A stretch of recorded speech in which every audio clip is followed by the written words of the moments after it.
Hello, everyone. So, this is Authentically James, unscripted, unfiltered, unexpected.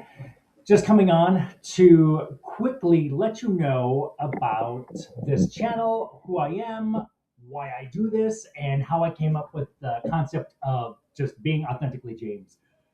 So, in about 2017, I decided I was so sick and tired of the fake life that the world tells you need to live with job titles and bank accounts and materialism and superficialism and of course social media. And I finally said I am going to come up with my life mission. I had been listening to a Simon Sinek video. Simon Sinek is a great leadership motivator, just an incredible person.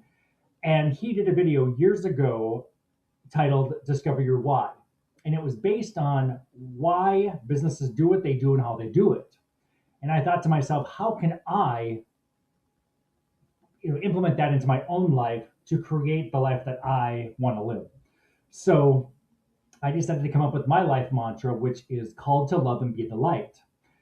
With that, I know that if I am not living to uplift and encourage others, then there is really no point to what I am doing with my life. So, through a life of some different struggles and internal battles and growing up in North Dakota, being gay, loving God, and not believing that I could be the James that I was intended to be because I was told that those who do such things deserve death. But I knew that God is love, and I know that God loves me, and that I can achieve whatever it is that I set out to do.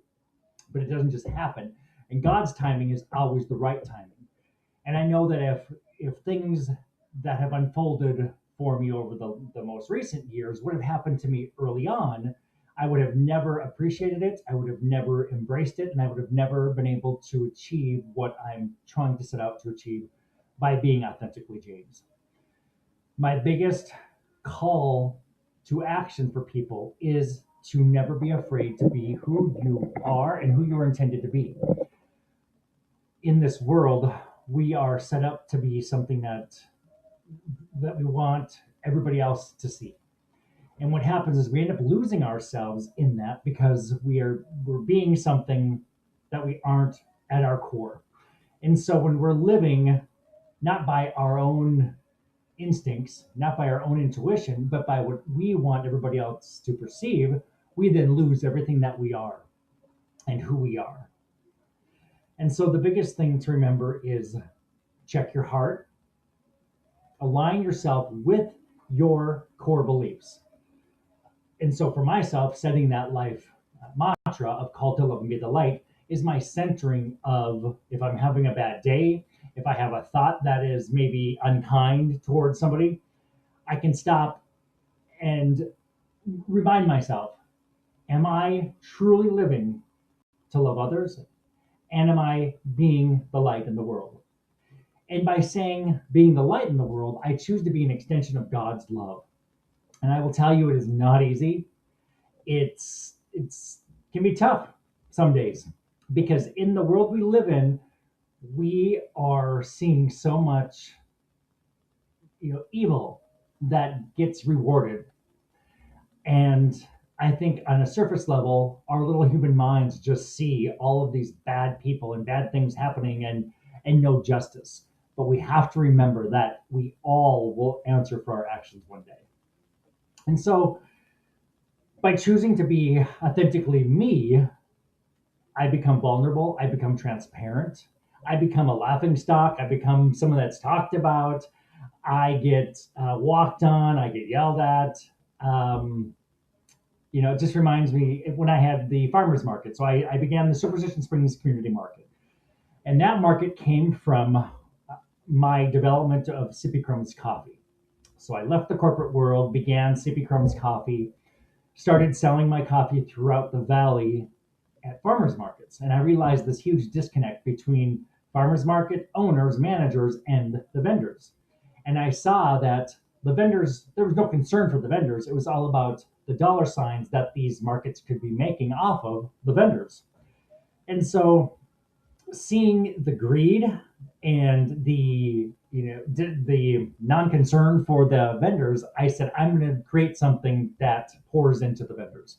So I created this farmers market. I let the vendors know that you're not just a vendor, you're a small business owner worthy of greatness. I chose to treat people with respect and dignity. After a year and a half of having that market, decided enough was enough. Unfortunately, the market, just the market with foot traffic had slowed down. The economy, another very large and well-established farmers market doubled their size, took about 40 of my vendors.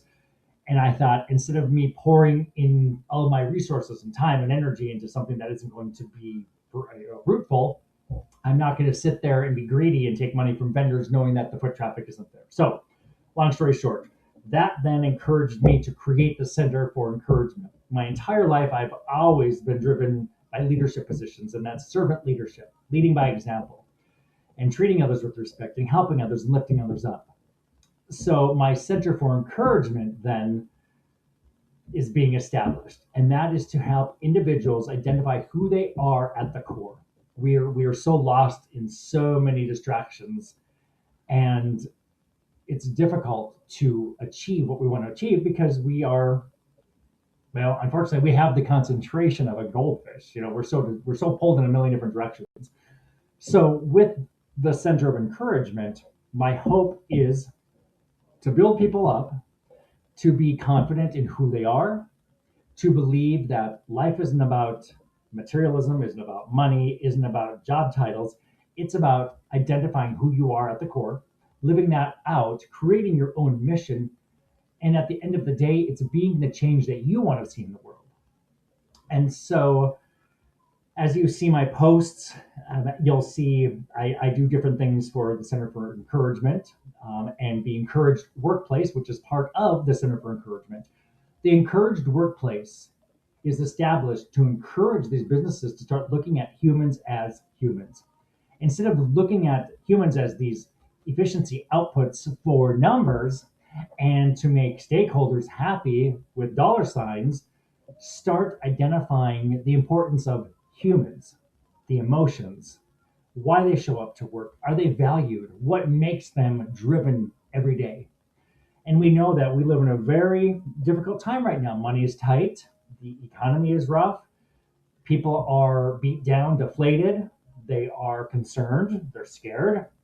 And so if they're coming to a place where they're treated like crap and they're not lifted up, they're not respected, they're not encouraged, and it all falls back to the management being saying, "Oh well, they get paid, that's fine. They're paid to do that job. They should be happy."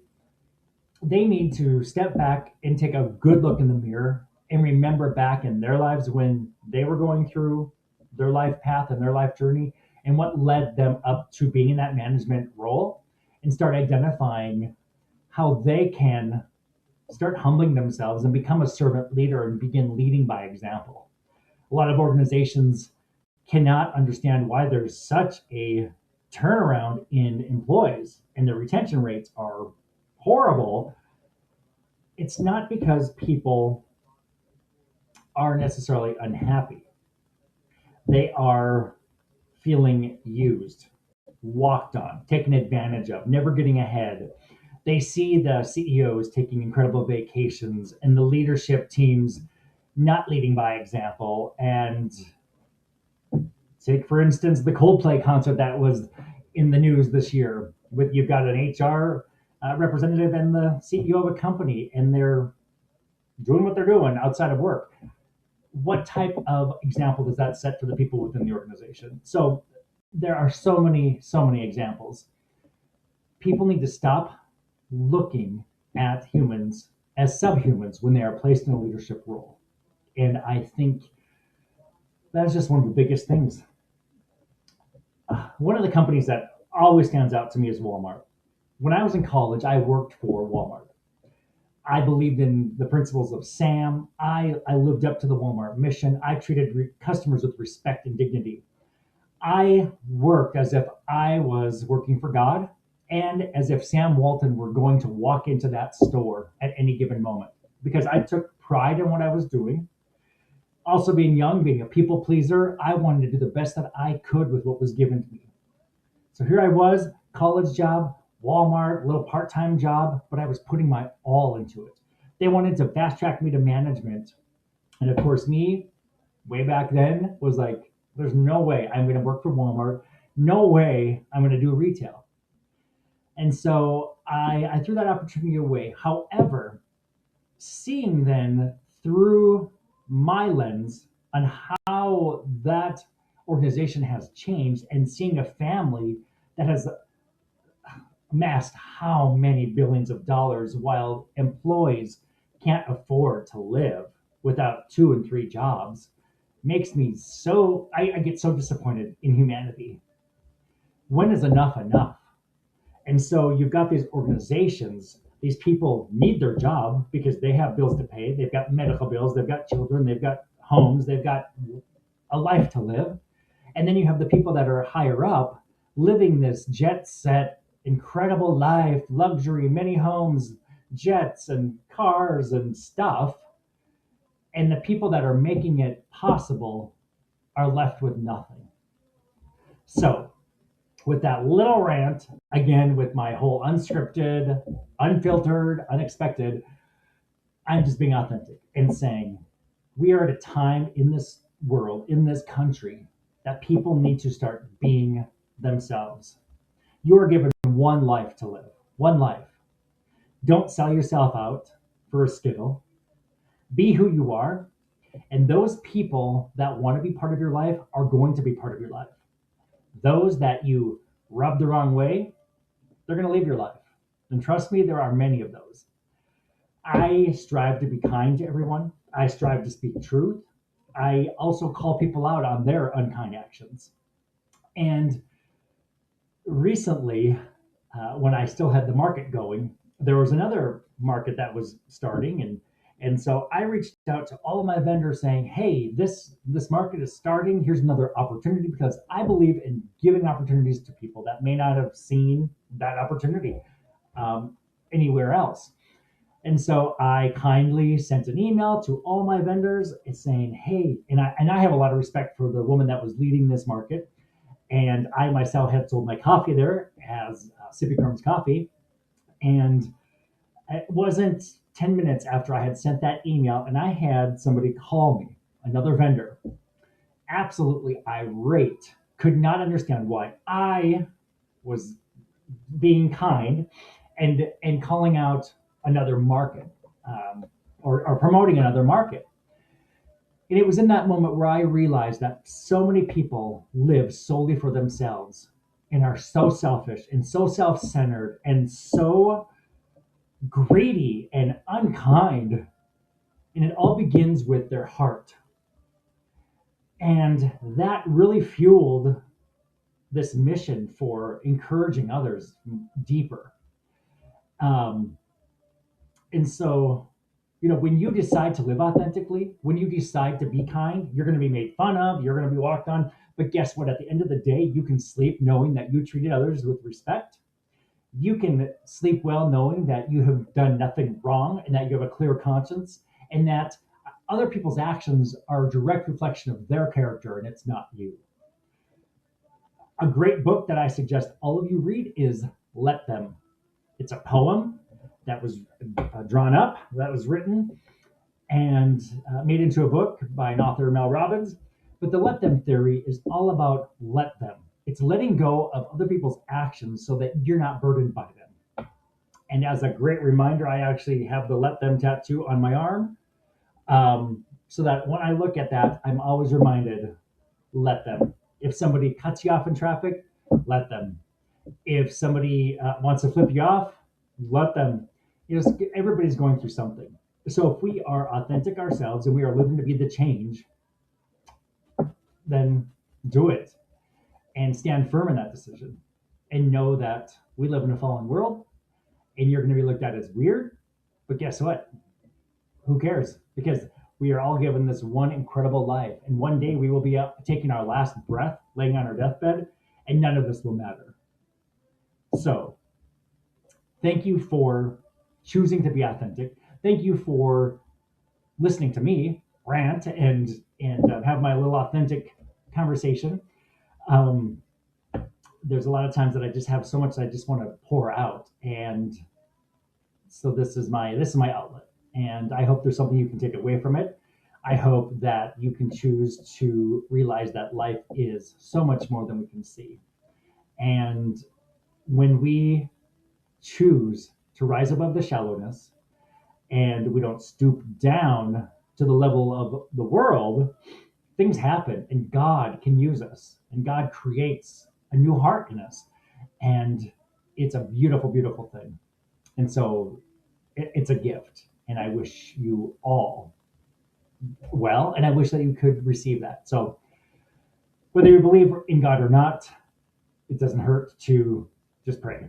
Say a little prayer, be thankful, find joy in all circumstances. You're never, going to be 100% happy, but you can find joy in all of those situations. And knowing that somebody bigger than us will take care of that, you'll come out ahead. So stay strong, keep your faith, keep your chin up, and be you. Be the you that God intended you to be. Have an awesome week.